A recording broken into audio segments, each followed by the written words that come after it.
crowd here tonight, I think we probably should have started with a prayer. I'm your MC. We had to draw lots to see who was MC, and I lost. Actually, Reverend D asked me to be MC. She said, just be sure to keep it clean. So with that in mind, I'll say thank you and good night. Actually, I do have a clean joke here. I left it in my other pants. I'm sorry. We're going to have a good time anyway. We're going to do several things tonight. We're going to celebrate the 15th anniversary of the High Desert Center for Spiritual Living. Imagine 15 years, and these aren't dog years. These are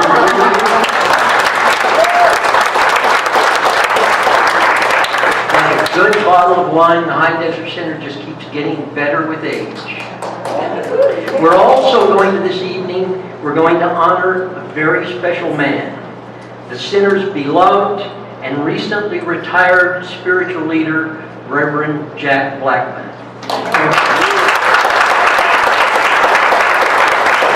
Or as he was so lovingly known by his community, Reverend always first in line at the buffet table, Jack.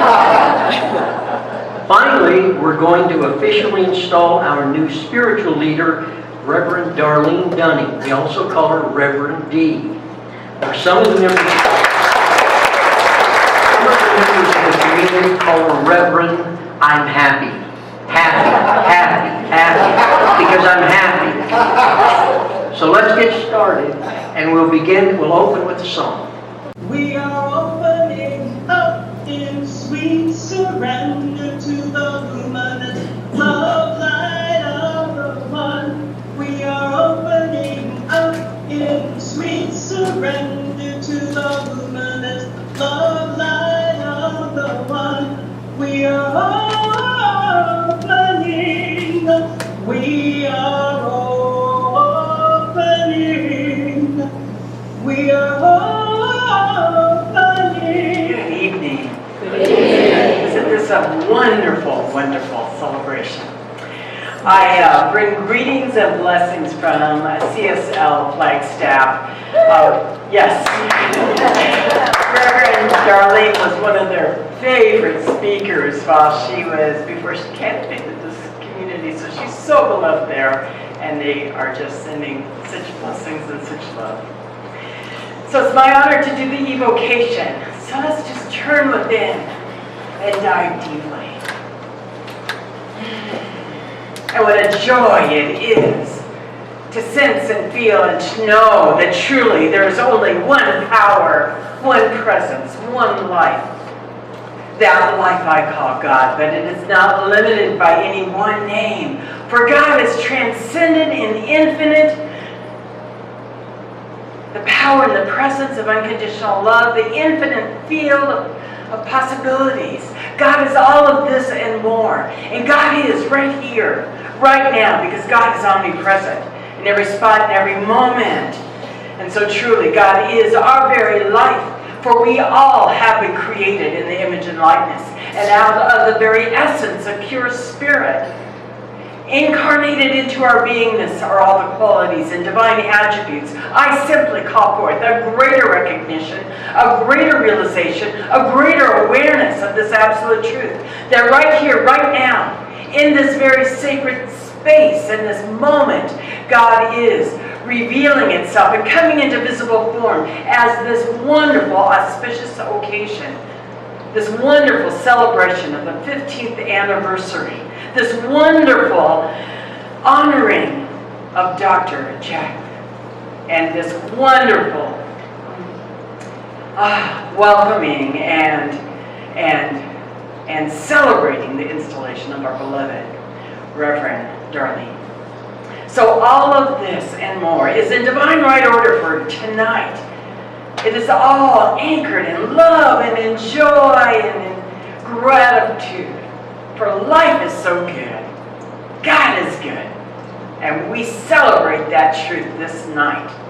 How good it is, how grateful I am. And together let us affirm it by saying, and so it is. Amen. 2 letters from our central office in Golden. The first one is by Reverend Dr. John B. Waterhouse. President of Centers for Spiritual Living. Dearest friends and colleagues, what an exciting time this is in the life of your center and our organization. As you celebrate your 15th anniversary, I join with the entire leadership of all 450 Centers for Spiritual Living to recognize, acknowledge, and celebrate your accomplishments. You have created a wonderful environment to teach and practice truth principles. Your dedication to the science of mind and your ongoing physical, spiritual, and financial support of your community have been essential to your collective success. Because of you, lives have been changed and hearts have been opened. Because of you, the world is a better place. In dynamic spiritual collaboration with your spiritual leader, Reverend Darlene, and each of you playing your roles vital to creating this wonderful ministry, you are in the best of hands and hearts, because yours are the hands and hearts of God. On behalf of the worldwide grateful movement, I say thank you, thank you, thank you. Richest blessings to you all. The Reverend Dr. John B. Waterhouse, President of Centers for Spiritual Living.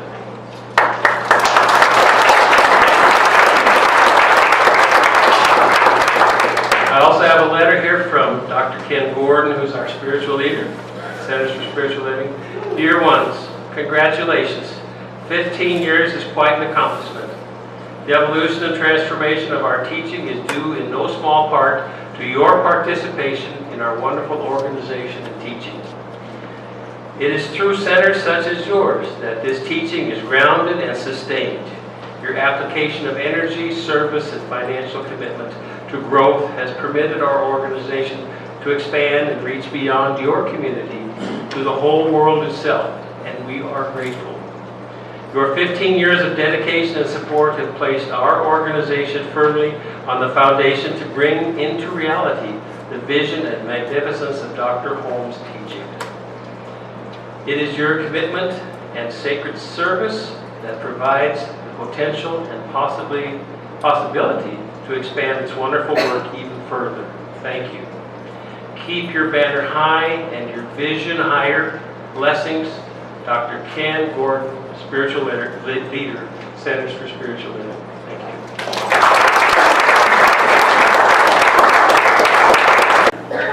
Our center, or our church at that time, it was High Desert Church. Now I'm trying to do the old and the new together. Religious Times, that's right. It was begun by a group of people from First Church who came over with Reverend Richard Prussia. And we were here, or he was at we met at Sandia Prep in their auditorium. It was a great beginning for the church. There were a lot of people who were interested and excited about their new church. But unfortunately, after a few months, Reverend Prussia felt that he needed to stop. He was having personal issues, and so he quit. So there we were, a church with a leader. What to do? Well, the attendance dropped dramatically. So we couldn't afford to be in the auditorium, so we moved to a corner of the cafeteria. And it was in that corner of the cafeteria that I first heard Reverend Jac speak. And there were 4 people in that audience that day. I know because I was there. Jan was one of them, Jac's wife, and I was the other, and I don't remember who the other 2 people were. But that was the best beginning, because we realized we couldn't stay there. It just wasn't, people didn't want to come to the corner of the cafeteria. So Bob and Patty Cunning, if you remember their names, Bob worked the AV for a long time here. They had a daughter in Petroglyph Elementary School. And so they thought perhaps we could meet in Petroglyph. And sure enough, the principal there allowed us to meet in the library at Petroglyph Elementary. And the board president at that time was Jim Freese. And he would call practitioners from First Church to come speak to us. So for several years, we had practitioners he also, of course, asked Jack to speak for us. And pretty soon, oh, I was going to mention, one of the speakers was David Alexander, who was fresh out of school and headed off for seminary school. He writes the column that follows Ernest Holmes' column in the Science of Mind magazine. I believe he's up in Oregon. But Jack, we asked Jack over and over to come, and pretty soon Jim Priest said, why don't we just ask him to be our minister? So sure enough, we did ask Jack. Now Jack was working at that time in El Paso. So he'd drive down for the week in El Paso and then come back and be our minister and then go back to El Paso. Bless his heart. But he was wonderful and our church began to grow. We were meeting by this time in Petroglyph, and it was a lovely space, maybe enough room for maybe 20, 25 people. And after a while, we began to be too big for that. We had to find another space. Jim Priest lived in Paradise Hills, and so he was able to get us the big room in the Paradise Hills Community Center. And the only thing about that was we had no furniture, we had no chairs. So we went to Sam's Club, I think, and we bought a whole bunch of white chairs, which are now in the social club. Those are the original chairs. And we had to set up and take down every time we went in, because of course that space was used by other people for other things. But with the great music that we had Patty Stevens then, and thank you, Pat Rhodes on the piano, and Jack's wonderful speaking, the congregation grew again, and we had to move out. We were just bursting at the seams. So we had a search committee, and that search committee found this place, which did not look like this at all at the time. And has been marvelously improved by many, many working hard people and donations of marvelous, the beautiful drapes in the back from our newer member, Diana Bella, this beautiful lecture and table from Don Wismer that he made himself. And a lot of painting work being done, and it just many hands to make this our beautiful place, our beautiful home. As you can see, we're fortunate to have many prominent ministers and practitioners from throughout the state here to pay tribute to our beloved leader, Reverend Jack. Must be a slow night in the spiritual community. We have Reverend Kay Davis here, who was mentioned. She helped found the High Desert Center, and Reverend Richard Impressia, and he was also mentioned by Lenore. We've received a number of acknowledgments. I'd like to read just a couple of them, portions of a couple of them to you. We got one from Reverend Dory Patlian. Is that how that's pronounced, Jack? He says, please send Jack my best wishes, that my travel schedule precludes my being there. Hefferlin and I will miss your light in the movement. And John Radka says, Jack's level of consciousness was awe-inspiring, and he shared his level of spiritual attainment in such an open manner, but with humility. He was a joy, and I love him. As you can see, the acknowledgments didn't have to be accurate, they just had to be kind.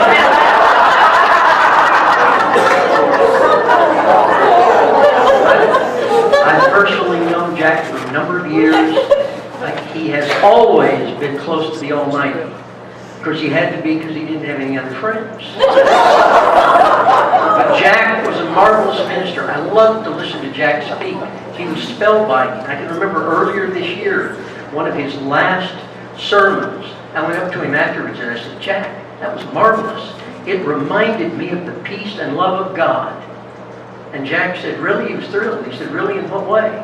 And I said, well, it reminded me of the peace of God because it passed all understanding.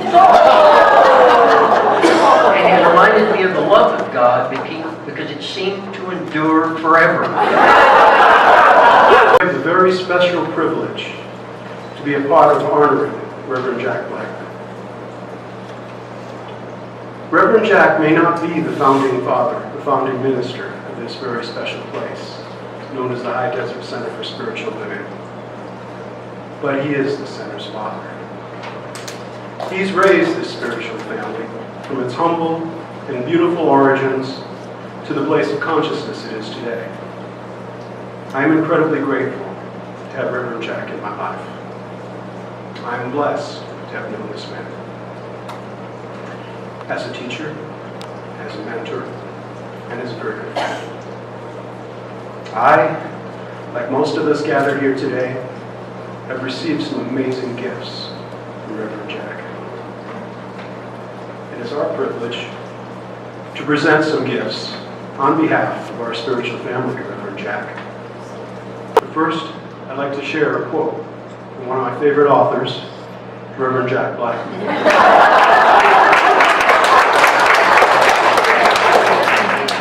Many of you may not know, but this, Jac's first book, contains rhyming quotes for each day. And when I read this morning's quote, I thought it was important to share it with you. The gifts that we share in our very generous giving are returned to us many times over in our living. Reverend Jac, could you join us, please? So a group of people asked if I would make a book stand for Jac. And I thought about it for a while and I came up with this.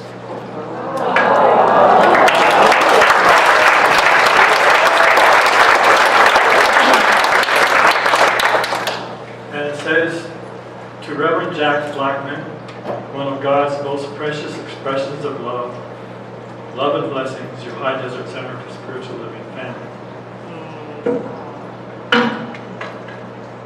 This is intended to be a wall hanging, so it can be displayed as a piece of art. And it can be converted into a table stand.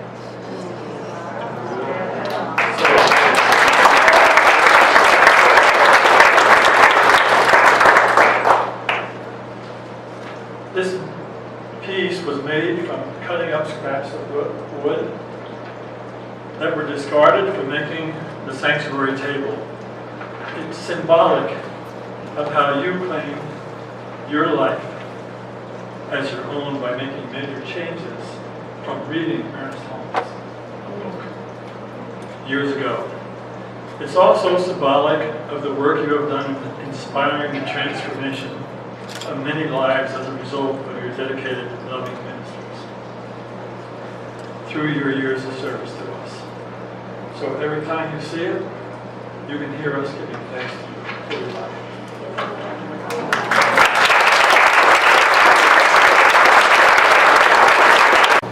I came to High Desert about 4.5 years ago, and I saw him and man Jac, and he touched my heart.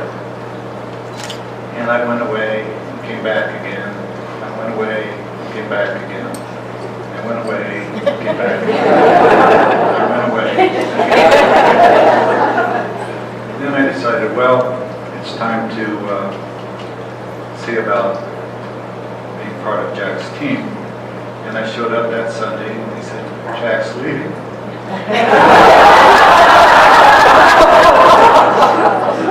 So, I want to give this man something. He's just a center of love and a light being. So I thought, what can I give him? What can I give him? I haven't been here very long. And so for the last 2 or 3 weeks that Jac was here on the podium, I just took pictures, and wanted to present this to Jac as kind of a little piece, a little snippet of his life here on the pulpit. So,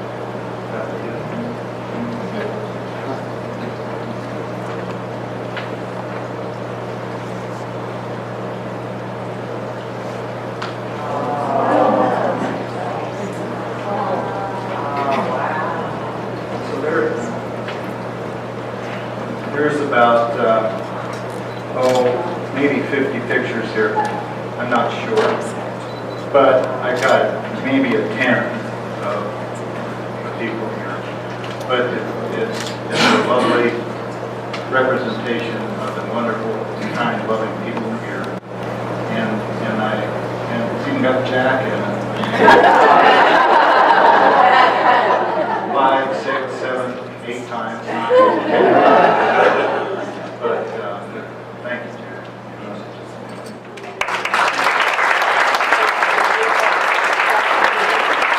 Important thing that any of us does is pray. And I am most grateful to so many people in this audience. And this has been my spiritual family, will continue to be my spiritual family. And it has been a real love affair that has just been rich. And through this experience, I have experienced a deeper presence, not only of the loving presence itself, but of loving presence in each person. And isn't that presence that I feel right now? And as I feel that presence, I go into this prayer of thanks. Beautiful, loving source, wondrous God of my being.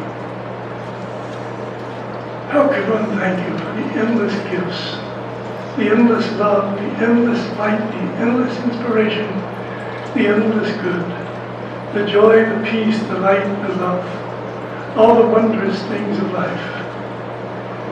And I see that holy light of you in this spiritual family, and I am humbled by it.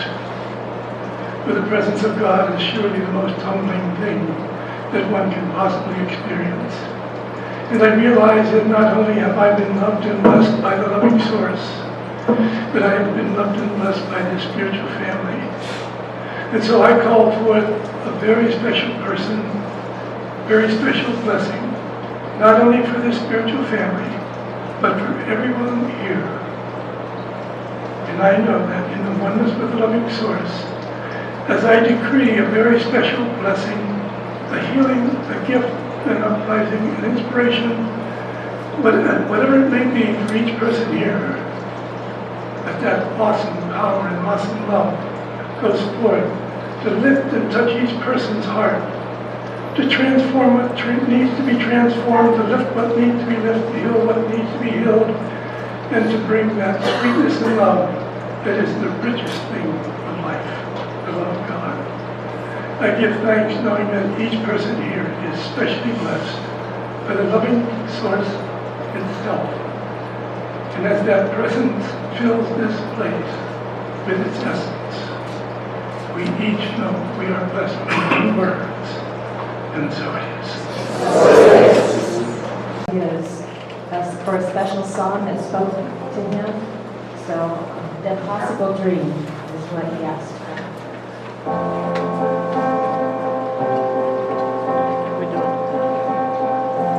To dream the impossible dream, to fight the unbeatable